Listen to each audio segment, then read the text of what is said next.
Hi everyone, कैसे हो आप सभी लोग। आई होप आप लोग अच्छे होंगे। मैं हूं राहुल जयसवाल एंड स्वागत करता हूं आप सभी का एक बार फिर हमारे यूट्यूब चैनल JR ट्यूटोरियल्स में। फ्रेंड्स, आज अगेन आपके सामने one of the most important science का लेक्चर वीडियो में लेकर आ चुका हूं दोस्तों, जिसमें आज के दिन हम लोग पढ़ने वाले हैं हमारे 6 स्टैंडर्ड के लिए साइंस सब्जेक्ट का जो एक बेहतरीन चैप्टर की ऑलरेडी हमने शुरुआत की थी दोस्तों, जिसका नाम है chapter number 5 substances in the surrounding their states and their properties. आज हम इस पर्टिकुलर चैप्टर का लेकर आ गए हैं लेक्चर नंबर 5, जो कि बहुत मजेदार लेक्चर होने वाला है। और आपको बता दूं, फाइनली आज के दिन हमारा लेक्चर नंबर 5 जब कंप्लीट हो जाएगा तो ये चैप्टर भी हमारा कंप्लीट हो जाएगा, यानी टोटली आज हमारा चैप्टर नंबर 5 जो है कंप्लीट होने वाला है। तो बस ये वीडियो को आप लोग एंड तक देख लेना, क्योंकि आज इस वीडियो में हम बात करने वाले हैं प्रॉपर्टीज ऑफ मेटल्स। आपने मेटल्स ये नाम जरूर सुना होगा, बहुत पहले भी मैंने कई बार जिक्र किया हुआ है। Metals it is a type of elements, you can say कि नॉर्मल एलिमेंट्स की अगर मैं बात करूं, अगर हम प्रॉपर तरीके से पूरा बेसिक तौर पे बताने की कोशिश करूं कि तो आपको पता है कि दुनिया में बहुत सारे टाइप के एलिमेंट्स होते हैं। और अभी तक का जो खोज हुआ है दोस्तों, अभी तक जितने भी साइंटिस्ट ने खोज किया हुआ है, डिस्कवरीज की है, इन्वेंशन किया है, तो अब तक ये पाया गया कि देयर आर 118 एलिमेंट्स ये हमारी दुनिया में प्रेजेंट है। और 118 एलिमेंट्स में से बहुत सारे ऐसे एलिमेंट्स हैं जो अलग अलग टाइप के हैं। तो नॉर्मली कौन से 3 टाइप के एलिमेंट्स होते हैं? तो एलिमेंट्स के 3 टाइप होता है। एक होता है मेटल्स, दूसरा होते हैं नॉन मेटल्स, और तीसरे जो होते हैं दोस्तों वो होते हैं मेटलॉइड्स। ठीक है, ये 3 ही टाइप के एलिमेंट्स प्रेजेंट होते हैं। तो हमें ये जो नॉन मेटल्स है और ये मेटलॉइड्स है, अभी इससे मतलब नहीं है। क्यों? क्योंकि आप अभी 6 स्टैंडर्ड में हो, तो आपको बहुत ज्यादा डीप में नहीं लेकर जा रहे हैं आपके सिलेबस वाले, क्योंकि आप जब आगे बढ़ोगे, 7वीं में जाओगे, 8वीं में जाओगे, तो ऐसे बहुत सारी चीजें आप आगे आगे पढ़ते जाओगे। लेकिन अभी आप 6 स्टैंडर्ड के हिसाब से आपको सिर्फ मेटल्स पढ़ना है कि ये मेटल्स क्या होता है, और ये मेटल्स का आपको पढ़ना है वेरियस टाइप्स ऑफ प्रॉपर्टीज, यानी क्या क्या उसके विशेषताएं होते हैं। जैसे हमने सब्सटेंसेस का पढ़ा था, आपको याद होगा कि लेक्चर नंबर 4 जो इसके पहले का लेक्चर वीडियो था, उसमें हमने डिस्कस किया था कि जो सब्सटेंसेस होते हैं, कोई भी सब्सटेंस ले लो, उसकी क्या क्या प्रॉपर्टी होती है। हमने देखा था हार्डनेस, देखा था प्रॉपर्टी, ब्रिटलनेस देखा था, याद होगा आपको। तो यही सब चीज प्रॉपर्टीज मेटल्स के केस में कौन कौन सी होती है वो हमें डिस्कस करना है। और ये हम लोग जब डिस्कस कर लेंगे 4 से 5 प्रॉपर्टी से, अगर ये पूरा पढ़ लेंगे तो हमारा ये चैप्टर कंप्लीट हो जाएगा और आपको पूरा बेहतरीन कंसेप्चुअल नॉलेज मेटल्स का मिल जाएगा। तो बस आप लोगों को ये करना है कि हमारे वीडियो को एंड तक देख लेना है, आपको हर डाउट जो है इस चैप्टर का क्लियर हो जाएगा। ठीक है, तो चलिए शुरुआत करते हैं। लेकिन सबसे पहले इसको मैं क्लीन कर देता हूं, ताकि मैं आपको प्रॉपर तरीके से जितने भी मेटल्स है उसके जितने भी प्रॉपर्टीज है उसको मैं प्रॉपर तरीके से एक्सप्लेन कर पाऊं। ठीक है, तो हेडिंग डालेंगे सबसे पहले, that is properties of metals. ठीक है, हम लोग क्या डालेंगे, हेडिंग क्या डालेंगे? Properties of metals,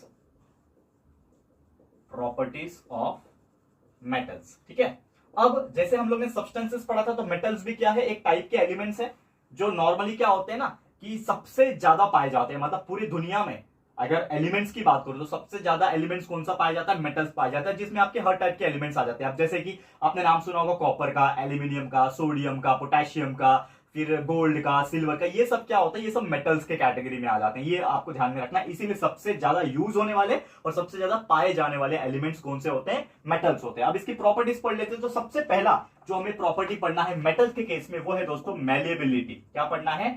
malleability. अब ये मैलिएबिलिटी होता है क्या, इसका स्पेलिंग याद रखना बहुत अच्छी बात होती है। अगर इसको याद रखोगे आप तो बहुत अच्छा रहेगा आपके लिए। ठीक है, अब ये मैलिएबिलिटी का मतलब क्या है? अब जैसे कि नॉर्मल तौर पे अगर हम बात करें कि कोई भी एक मैं मेटल का टुकड़ा ले लेता हूं, ठीक है ना। अभी ये मेटल का टुकड़ा है, समझ लो, ऐसा बॉक्स शेप में है, ठीक है ना। अभी मैं क्या करता हूं, इसको मेटल के टुकड़े के ऊपर मैं क्या करता हूं ना, हथौड़ी मारता हूं। अब जैसे कि मेरे पास कुछ यहाँ पे मुझे दिख नहीं रहा है, नहीं तो मैं आपको दिखाता। ठीक है, समझ लो कि मेरे पास ये जो है, ये एक मेरे पास छोटा सा डायरी है, समझ लो ये मेटल का टुकड़ा है। इमेजिन कर लो यार, इमेजिन करने में क्या जाता है। तो मेरे पास ये मेटल का टुकड़ा है। अब मैं क्या करूंगा, मेरे पास एक हथौड़ी है, समझ लो, इसको मैंने अपना बना लिया हथौड़ी, ये वाला मार्कर को मैंने अपना हथौड़ी बना लिया, और इसको मैं ऐसा मार रहा हूं। ठीक है, बहुत दम लगा के, जोर से फोर्स लगा के मारे जा रहा हूं। तो जब हम कोई भी मेटल के ऊपर किसी चीज से फोर्स लगा के जब मारते हैं, हैमरिंग करते हैं, तो वो जो मेटल होगा वो क्या हो जाएगा दोस्तों? एकदम चपटा हो जाएगा। तो समझ लो ये वो मोटा मेटल था, अब इसको मार मार के हमने क्या कर दिया, एकदम चपटा बना दिया। मतलब इन शॉर्ट प्रॉपर तरीके से अगर मैं इसको बोलूं आपको कि अगर कोई भी मेटल, देखो यहाँ पे ध्यान से, अगर कोई भी मेटल को हम लोग अगर फोर्स अप्लाई करेंगे और वो एकदम थिन शीट, एकदम थिन पतला शीट में अगर वो कन्वर्ट हो जाता है, तो उस प्रॉपर्टी को हम लोग बोलते हैं मैलिएबिलिटी। और ये मेटल के अंदर ही हो सकता है और किसी के अंदर नहीं हो सकता। क्यों? क्योंकि एग्जांपल देख लो, जैसे हम एग्जांपल लेते हैं नॉन मेटल का, एग्जांपल के तौर पे कार्बन। अब कार्बन मतलब कोयला, एक तरीके से समझ लो। अब कोयला को अगर मैं हथौड़ी मारू तो क्या हो जाएगा? उसका पाउडर बन जाएगा, क्योंकि वो ब्रिटल होता है। ये हमने ब्रिटल क्या होता है वो हमने पिछले लेक्चर में डिस्कस किया था। लेकिन अगर किसी में लोखंड को, आयरन क्या होता है, एक मेटल है, तो किसी लोखंड को अगर मैं मार रहा हूं तो उसका शेप जो है वो चपटा हो जाएगा लेकिन वो टूटेगा नहीं। तो यही प्रॉपर्टी को हम लोग क्या बोलते हैं, मेलेबिलिटी प्रॉपर्टी। क्या होता है मेलेबिलिटी प्रॉपर्टी का डेफिनेशन, कि the property by which if we are hammering और if we are applying force on a particular metal it becomes a fine sheet, it become a thin sheet. तो अगर कोई भी मेटल थीन शीट में convert हो सकता है, थीन sheet मतलब क्या होता है, थीन शीट, शीट मतलब पता है ना आपको, पेपर जैसा शीट हो जाता है, लोखंड का शीट देखा है आपने, बहुत सारी जगह पे लगता है, पतरे जैसा लगता है, बहुत सारी जगह काम आता है शीट। तो अगर कोई भी मेटल थीन शीट में कन्वर्ट हो जाएगा with the help of force, तो उस प्रॉपर्टी को हम लोग बोलेंगे मेलेबिलिटी प्रॉपर्टी। ये था आपका सबसे पहला प्रॉपर्टी, बहुत सिंपल, क्लियर है। तो उम्मीद करता हूं कि आपको बहुत मजेदार तरीके से, बहुत अच्छे तरीके से समझ में आ गया होगा। नेक्स्ट अगर मैं बात करूं मेलेबिलिटी के अलावा और कौन सा प्रॉपर्टी होता है एलिमेंट और मेटल्स के पास, जो कि है दोस्तों बहुत फेमस प्रॉपर्टी जिसका नाम है डक्टिलिटी। क्या होता है, डक्टिलिटी। अब ये डक्टिलिटी का मतलब क्या होता है, अब जैसे सेम चीज में क्या करूं, एक मेटल का टुकड़ा ले लूं, ठीक है। अब वो मेटल के टुकड़ों को मैं क्या कर रहा हूं, दोनों साइड से खींच रहा हूं। जैसे कि ये मेरा क्या है, मेटल का टुकड़ा है, ये मेरा समझ लो मेटल का टुकड़ा है, एक साइड से मैं इसको खींच रहा हूं, एक साइड से ऐसा खींच रहा हूं, तो खींचे जा रहा हूं, खींचे जा रहा हूं। अगर कोई मेटल फोर्स अप्लाई दोनों साइड करने के बाद वो खींच रहा है, खींच रहा है, खींच रहा है, और एक टाइम के बाद वो एक पतला वायर में कन्वर्ट हो गया खींचते खींचते, तो उस प्रॉपर्टी को हम लोग बोलेंगे डक्टिलिटी। मतलब ये प्रॉपर्टी एक ऐसा चीज है कि अगर हम किसी भी मेटल को दोनों साइड से फोर्स लगा के खींचते हैं तो वो स्ट्रेच हो जाएगा और वो इतना पतला हो जाएगा कि वो एक वायर में कन्वर्ट हो जाएगा। और अगर ऐसा होता है तो समझ जाना कि वो मेटल है, और उस प्रॉपर्टी को हम लोग बोलते हैं डक्टिलिटी। मतलब डक्टिलिटी का मतलब क्या है, metal if the metal is converted into wire, ठीक है, थिन वायर, तो उस प्रॉपर्टी को बोलेंगे डक्टिलिटी। वैसे मेलेबिलिटी भी सिमिलर ही है कि अगर किसी मेटल को फोर्स लगाएंगे तो वो शीट्स में कन्वर्ट हो जाता है, ठीक है। ये वाला वायर में कन्वर्ट हो रहा था, वो शीट में कन्वर्ट हो रहा है, तो शीट में कन्वर्ट होगा तो मेलेबिलिटी, वायर में कन्वर्ट होगा तो डक्टिलिटी। लेकिन ये किसी और में नहीं होता। कोई भी मेटल का एग्जांपल, लोखंड का एग्जांपल ले लो, कॉपर का एग्जांपल ले लो, मोटा कॉपर को खींचो खींचो तो वो लंबा होते जाएगा, एक टाइम के बाद टूट भी जाएगा, ब्रेक हो जाएगा, लेकिन वो वायर जैसे कन्वर्ट होने के बाद टूटेगा, ठीक है। लेकिन अगर कोई नॉन मेटल ले लो, जैसे कार्बन ले लिया, आप कार्बन को खींचो, तो कार्बन को खींचोगे तो उसका पाउडर बन जाएगा, मतलब टूट जाएगा, टूट फूट के बिखर जाएगा। तो ऐसा होएगा क्या, नॉन मेटल के केस में नहीं। इसीलिए सिर्फ वो प्रॉपर्टी मेटल्स में ही होती है, डक्टिलिटी की प्रॉपर्टी, ठीक है। समझ में आ गया होगा आपको। चलते हैं अगले प्रॉपर्टी की तरफ। तीसरा जो प्रॉपर्टी हमारे लिए वो है इलेक्ट्रिकल कंडक्टिविटी। क्या प्रॉपर्टी है, देखो ध्यान से, इलेक्ट्रिकल कंडक्टिविटी। अब ये होता क्या है इलेक्ट्रिकल कंडक्टिविटी, इसको बहुत ध्यान से सुनना, ये जो प्रॉपर्टी है इसको बहुत ध्यान से सुनना, नाम से आपको पता चल जाएगा इलेक्ट्रिकल कंडक्टिविटी है क्या। जैसे कि बहुत सारे ऐसे एलिमेंट्स होते हैं, मैं बात कर रहा हूं मेटल्स के नहीं, एलिमेंट्स के, जिसमें से करंट पास हो सकता है। इलेक्ट्रिकल मतलब क्या होता है, करंट, ठीक है। आप समझ लो ये मार्कर है, अब ये मार्कर को मैं क्या करूंगा, जो हमारा स्विच बोर्ड होता है उसमें जो होल्स होते हैं, ठीक है ना, जिसमें हम लोग पिन डालते हैं, वो डाल के बटन चालू करूं तो क्या मुझे करंट लगेगा, क्या नहीं लगेगा। पर ये don't write this at home, मतलब मैं ऐसा आपको बोल नहीं रहा हूं, कभी करना मत ये सब चीज, बस मैं आपको एक इमेजिनेशन सिचुएशन में डाल रहा हूं कि अगर हम इस मार्कर को उसमें डालते हैं और बटन चालू करते हैं तो क्या हमें करंट लगेगा क्या। तो आपका सीधा सा जवाब होगा सर हमें करंट नहीं लगेगा। क्यों करंट नहीं लगेगा, क्योंकि ये जो मार्कर है वो बना है प्लास्टिक से, and plastic is a non electrical material, और पहली बात तो इसमें से इलेक्ट्रिसिटी पास नहीं हो सकता क्योंकि प्लास्टिक मतलब एक ऐसा मटेरियल, वो एलिमेंट ही नहीं है। पहली बात तो प्लास्टिक एलिमेंट ही नहीं है, नॉन मेटल तो दूर की बात है, वो एक एलिमेंट ही नहीं है, तो उसमें से करंट पास नहीं हो सकता। समझ में आ गया। लेकिन बहुत सारे ऐसे मेटल्स होते हैं जिसको आप अगर उसमें डालोगे स्विच में और बटन चालू करोगे तो आपको करंट लग जाएगा। क्यों, क्योंकि उसमें से करंट पास हो सकता है।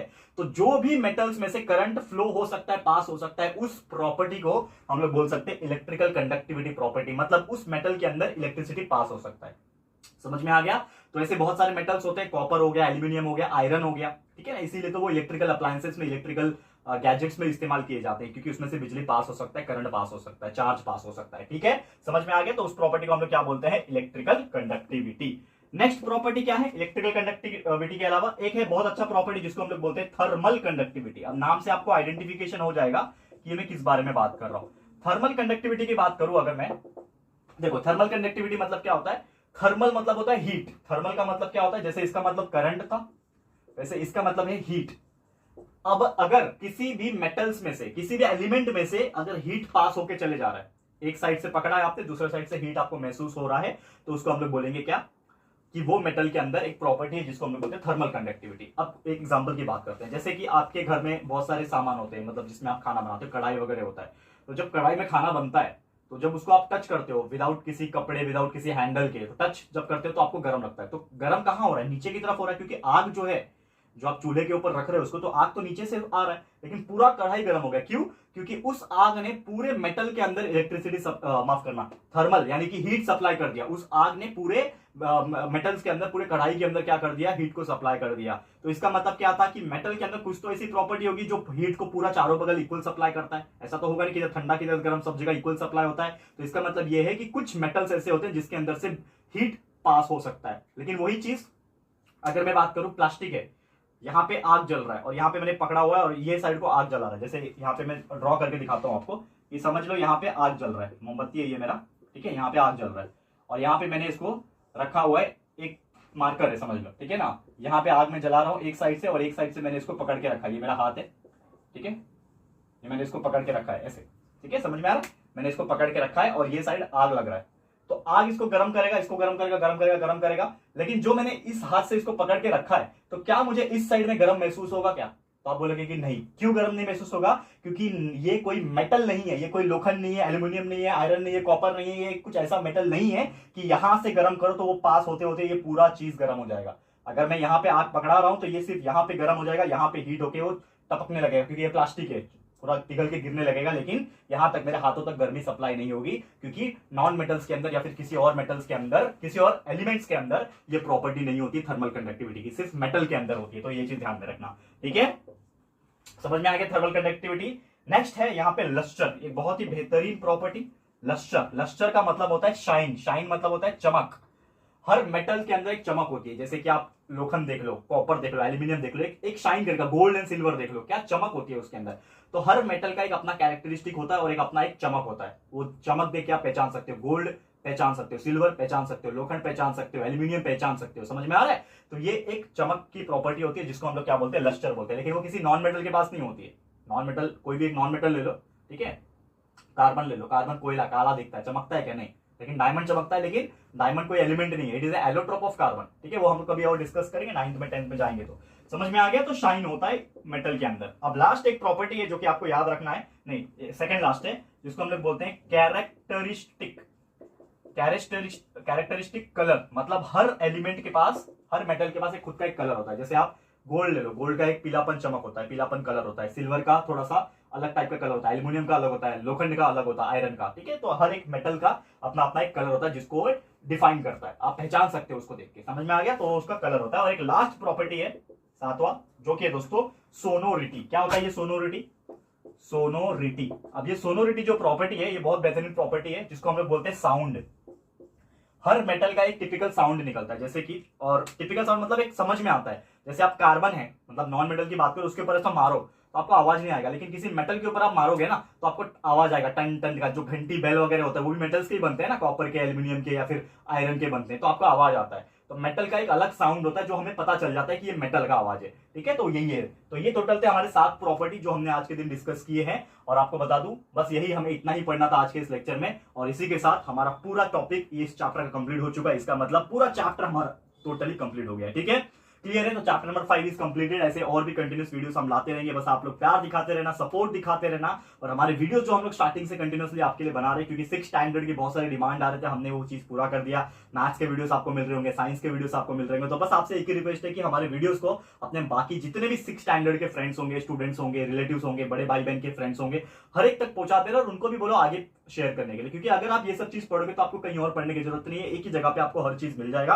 बस अच्छी तरीके से पढ़ाई करो, वीडियोस देख के कंसेप्चुअल नॉलेज क्लियर करो और एग्जाम में टॉप करो, ठीक है। बस इतना ही मैं बोलना चाहूंगा। चलो इसी के साथ फिर आज का वीडियो समाप्त होता है। Thank you so much for watching this video. उम्मीद करता हूं कि आपको हमारा ये चैप्टर वीडियो पसंद आया होगा। तो प्लीज बताना हम लोग को कमेंट करके कि आपको कैसा लगा है, और अगर पसंद आया, अच्छा लगा है, तो प्लीज वीडियो को लाइक कर देना और अपने दोस्तों के साथ जितना हो सके शेयर कर देना। और अगर फर्स्ट टाइम आए हो चैनल पे, अभी तक चैनल को सब्सक्राइब नहीं किया है, तो फटाफट से हमारे चैनल को सब्सक्राइब कर देना। बाजू में एक बेल आइकन होता है, उसको प्रेस कर देना, ताकि फ्यूचर में हम कभी भी कोई भी वीडियोस को अपलोड करेंगे तो आप लोगों को नोटिफिकेशन मिलती रहेगी, ठीक है फ्रेंड्स। तो जल्दी मिलेंगे हमारे न्यू वीडियो में, तब तक के लिए thank you and goodbye, ठीक है, बाय।